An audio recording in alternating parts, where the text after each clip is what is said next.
Hey guys, welcome to the Rainbow and Bloom channel. I've been gone for ages and ages. I know, I apologize, but I've been hustling, really working hard lately.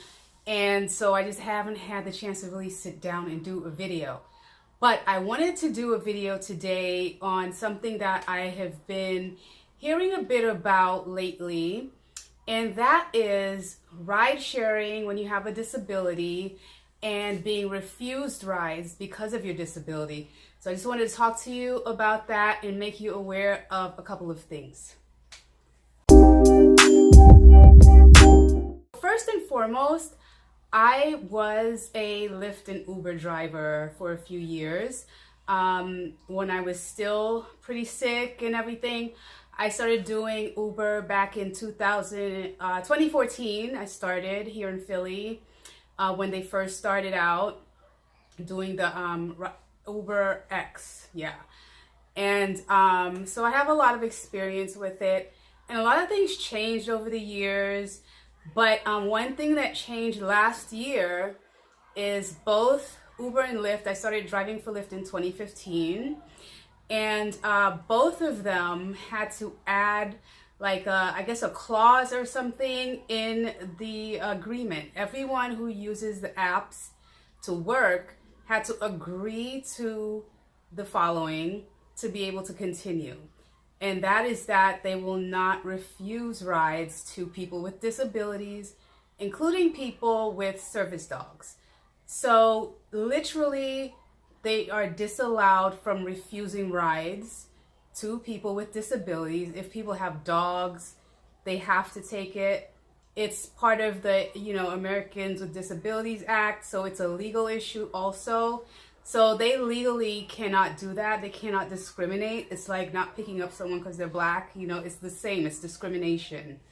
And it's not allowed. And to be able to work like that and make that money through using their personal vehicle to drive people around, they agreed, which is legally binding, not to refuse people. So some of the scenarios I've been hearing about is people, the driver driving up to them, and the driver will see their wheelchair or something, and then they cancel the ride. Well, you're not allowed to do that. You're not allowed to discriminate for, sexual orientation, race, whatever, disability, all that kind of stuff. You're not allowed to do it. So what do you do if a driver sees you with your cane or your walker or your wheelchair and tells you that they can't give you the ride? Well, you have some recourse. What you do is you report it to the company. So you can go to help, customer service. If you have a complaint, you can let them know, this driver refused to give me a ride because I'm disabled. And there's a consequence for that. So just so you know, this is really quick. Don't think that drivers can just do whatever they want. They really can't. There's a very long, that long list that they give you when you want to do something. You have to agree, and they agreed. So they're bound to that. So make sure if that does happen to you that you report it, because it's not right. And, driving in doing ride sharing, it's a service to the public. It's no longer just your personal vehicle. You're doing a service to the public, and there are responsibilities that are involved in that. And one of them is to not be discriminatory. So make sure that you stand up for yourself. Definitely report any drivers doing that. I know people are probably going to hate me for saying it, but as a disabled person, fairly able-bodied today, I drove people who I could relate to, and I would get out and help them, which I would never do otherwise. I have that bias because I understand.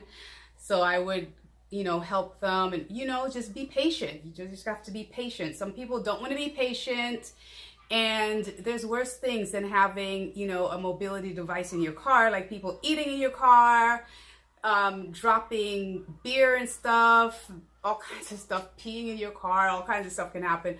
It's not the worst thing to happen to you. So as a driver. So, but you as someone with a disability should definitely speak up for yourself. Life is hard enough, And, you know, we just kind of live in a place where people are not that empathetic and compassionate sometimes. So we have to kind of stick up for ourselves. So that's what I wanted to tell you today very briefly. And I have videos that I'm going to do publish for you. This is a scar pad because I had my port removed. And there's a video that I have to complete so I can show you everything. I won't show you the port getting removed, but I'm going to show you that experience. So that's something that's coming, and a couple of other things. So bear with me. Like this video or leave a comment below if you want to. If you haven't subscribed yet, please subscribe below. And I will see you soon. Okay. Be well, be positive, be encouraged. Don't lose the faith. Don't lose hope. And I will talk to you soon. Take care.